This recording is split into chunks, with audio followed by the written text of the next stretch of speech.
This is the last time I'm gonna talk about the Golden State Warriors and as it pertains to Draymond Green. I hope this is the last time I'm gonna talk about it, but I just wanted to get this one last thing out there because I thought it was interesting what Steve Kerr said when he was on a podium a couple of days ago, and I think that was kind of like the final blow, man, as far as the support that Draymond has seemed got every time he had an incident, and it wasn't just Golden State Warriors and Steve Kerr and his teammates. It was also, former players like Gilbert Arenas, Kenyon Martin, guys like that, Paul Pierce, Kevin Garnett. And it's less and less people supporting him in that same way as they used to. Where they would in the beginning they would always find an excuse why what Draymond Green was okay, what Draymond Green did was okay. Like with the Gobert situation, they would say Gobert touched Klay Thompson first, so he was justified in choking him out and dragging him across the floor. With the Jordan Poole punch, they would say, well, Jordan Poole said something to him and Jordan Poole pushed him first. And we heard from people close to the Warriors situation that Jordan Poole deserved it because he was cocky. And they explained that away. With the Sabonis stomp, they said that Sabonis grabbed his leg, so Sabonis deserved that. So they just kept making excuses for Draymond, and it would seem like nothing that he did would, I don't know, get them to realize that this is not the right thing to be doing. And I don't think his support is there anymore, and and his enablers are not loud as they were before. They're still enablers though; they're just not as loud. I think Golden State Warriors are still enabling him because they should have suspended him before the league did. They should have condemned this loud as they were supporting him before, and I think they should really drive the point home, with this thing being an indefinite suspension and all this stuff. They shouldn't be using language like we need him, we can't win without him, we're not a championship team without him, he means so much. I mean, I get you don't want to give him the kiss of death, so to speak. You don't want to say, all right, man, we done with this dude. You don't want to say that publicly. This is somebody you consider a friend or a brother, or somebody that you're close to. And you probably, what really is, I think they think Draymond Green might be a little bit more fragile than what he's leading on. And I think that they think certain things that they might say might crush him, which is the reason why I think when they suspended him, and you hear Joe Dumars on Stephen A. Smith's First Take show explaining why they use the term indefinite instead of giving a game amount, and why they won't be transparent about what his steps moving forward is as far as counseling or whatever they said he was working with the Warriors to do to get back on the court, why they won't make that public, or why just why they won't say certain things. It seems like they're taking his feelings into account and trying not to embarrass him, which is good. But but for him and for everything he's done, that's just something that he might read. He might read that wrong, and he might see that, hey, they still support me, and it might seem like the Warriors are saying, look, if it wasn't for the NBA suspending you, we wouldn't have done anything either. We support you 100%. So that might be how he take it. So we're gonna get into what Steve Kerr said on the podium. Before we get started, make sure you hit that subscribe button and hit the thumbs up as well. Like this video, share it as well, and leave a comment, man, so we can hear exactly what you think about everything that we're pointing out. And this episode is also sponsored by Underdog Fantasy. Underdog Fantasy is the best place to play fantasy sports. I want to tell you about the easiest way to get in on some NBA action with Underdog Fantasy and their pick'em game. Just find your favorite player, or any player for that matter, pick higher or lower on that player's stats, and you can win up to 20 times your money in one night. Pick between 2 or 5 players to fill your pick'em entry. Get every pick right, and you can net yourself some serious cash. Use the promo code ManDownSports, and you can get your deposit doubled up to $100. You got to check on the map to make sure your state is eligible to play Underdog Fantasy. But as soon as you do, and if your state is, go ahead and download Underdog Fantasy's app. Use the promo code ManDownSports, and you can, like I said, you can get that $100 match on your first deposit. And I would want to thank Underdog Fantasy for sponsoring Man Down Sports. All right, let's hear what Steve Kerr had to say. Someone who I believe in, someone who I have known for a decade, who I love for his loyalty, his commitment, his passion, his love for his teammates, his friends, his family. We're trying to help that guy because the one who, grabbed Rudy and choked Rudy, the one who took a wild flail at Yusuf, the one who punched Jordan last year. That's the guy who has to change. So he's trying to put some accountability on him. The guy who hit Yusuf, the guy who choked Gobert, the guy who punched Jordan last year. That's the guy that needs to change. He's trying to put some accountability on him, and he's right. He does need to change because what are all these things telling us about Draymond Green and his feelings? I've always told you from the beginning, you can go back to all my Warriors videos and all my Draymond Green videos. I've always been talking about when he feels he's pushed in the corner, this is how he acts out. Anytime the stakes are raised very high and their backs are against the wall, this is his go-to move to act out. When they was losing the series in Boston in the finals 2 years ago, what Draymond Green offered to the team wasn't more great basketball play. I'm not giving you more points, rebounds, and assists. I'm going to give you more hard fouls, more flagrant fouls, more unsportsmanlike conduct on the floor. I'm going to lash out. And he wasn't even just lashing out on the floor. He was lashing out off the floor where he was going on his podcast and insulting I forget the Celtic great last name Maxwell. I can't remember his first name. It might be Cedric Maxwell, but he's a radio host. I think he calls Boston games, and he insulted him because he had a comment about how Draymond was playing and saying, the way he's playing, it wouldn't have flied in the 70s, 80s when we were playing. And Draymond had, oh man, F you, and you're not even the guy that, I would have knocked you out. He's just saying crazy stuff, right? And I'm like, man, this is a legend. This is an all-time great. This is a Celtic great. This is a elder in your profession and your fraternity. Usually when they give constructive criticism and they give their analysis on things, they're coming from a professional standpoint or someone who laid the groundwork for these guys that are playing now. You got to respect it. That's one thing I like about LeBron. People say and throw so many darts at LeBron. Rarely does he come back. He came back at Charles Barkley and said some things, but when he comes to the LA Lakers and was still getting criticized by Kareem, he did not come at Kareem out of pocket. I get it. Coming at Charles Barkley is one thing because Charles Barkley kind of is okay with it and invites that. You got to know which guys that's okay with. I still probably wouldn't have done it.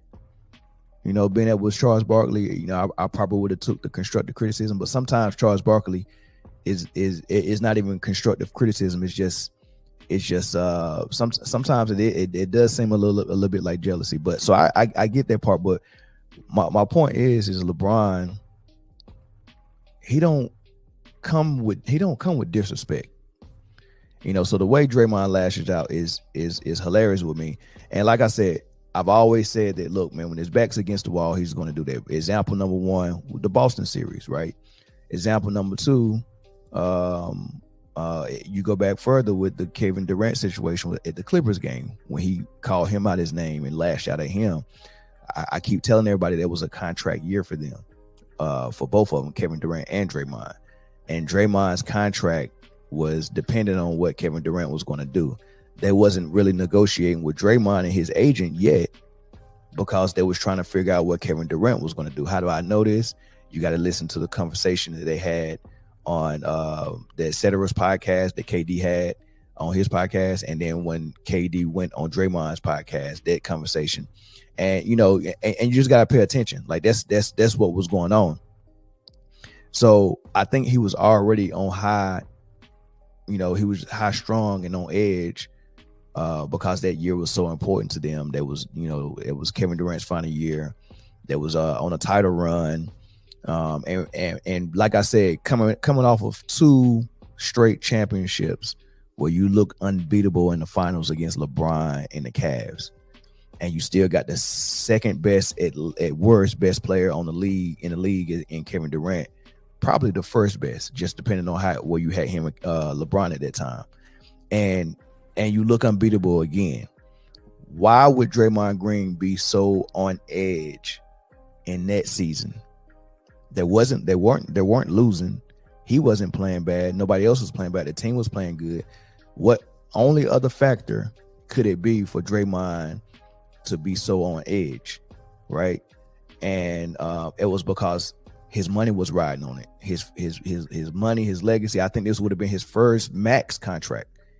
So it was important for him and his agent. They was trying to get their money, and they knew they wasn't going to get what they was asking for if Kevin Durant stayed.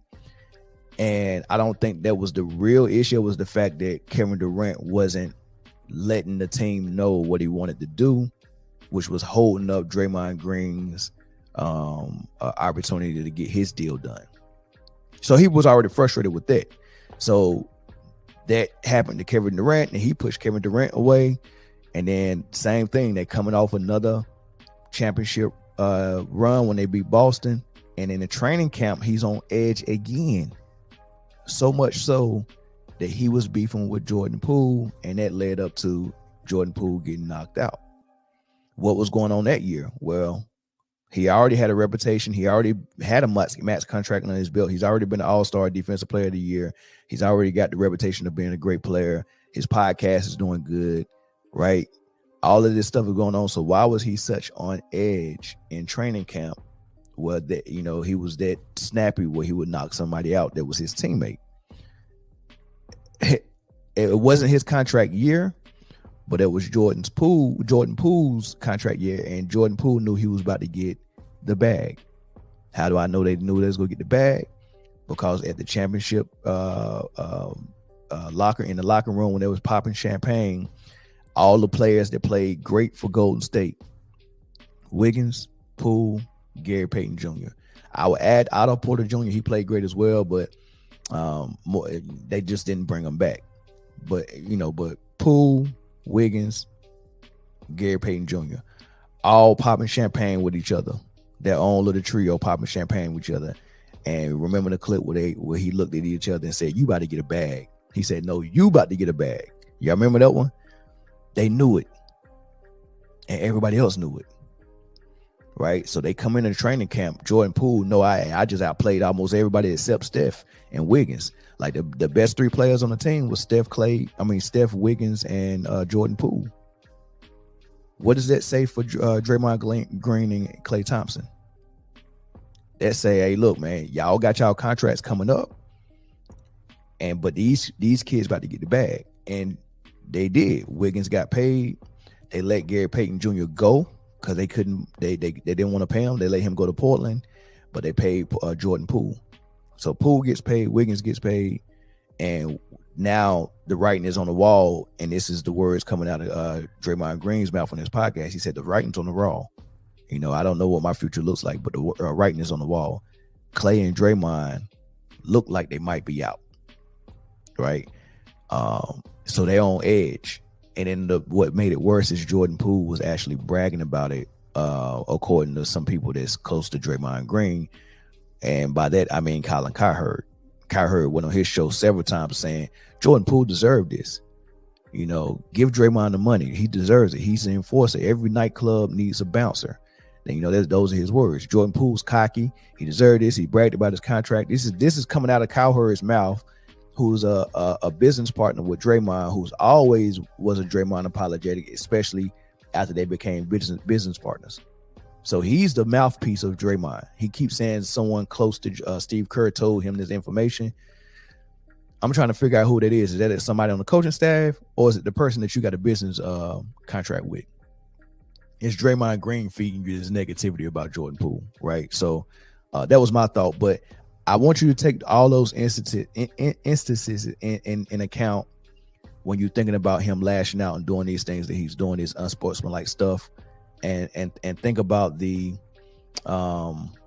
what he does when his back's against the wall and he thinks someone's coming for his, or coming to take him, or coming to break up what he called his baby, right? Here's an article, and Ramona Shelburne did this article after the Rudy Gobert punch, and you can see everything from the top, but what I got in the brackets right there is the quote from Draymond when she was asking about, because this is after the suspension, he was already back, and she did an interview with him, and she's asking him about all of that stuff and the Warriors and all this stuff, and this is his quote: "We built this thing from nothing. We who? Him, Clay, Steph, Steve Kerr, Bob Myers." I think that's probably the only people he would include. He wouldn't include Iguodala in there. He wouldn't include David West. He wouldn't include Sean Livingston or Kevin Durant or Leandro Barbosa, or definitely not none of the new guys who just won the championship with him, like Jordan Poole, Wiggins, and all this. So all those guys are expendable in their mind. The only thing that's important to Golden State is those three guys on the floor and those two guys in the front office, right?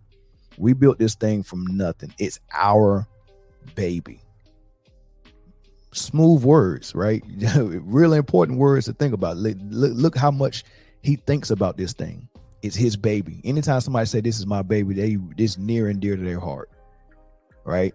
You don't just let your baby go. Green continued. You fight. That's an interesting word. You fight to keep that thing going as long as you can.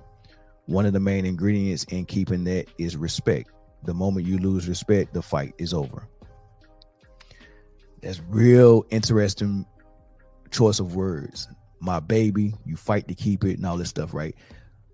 Anybody who comes to threaten his baby, and what are ways you can threaten that baby, right? Now, he was talking in terms of Rudy Gobert and what happened on the court. He said that Rudy Gobert grabbed Clay to break up a fight, but the way he's saying it is, we can't lose respect. So I guess respect in his words is anybody who feels like they can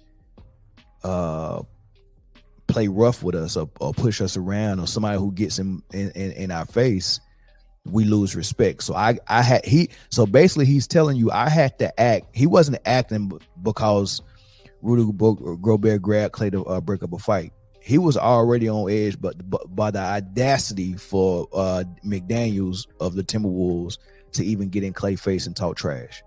The audacity of you to do that, we all already want to do something to you, because now if y'all stop respecting us, you lose that fear factor. Kind of like when Mike Tyson was winning fights before he even stepped in the ring, because the fear was there.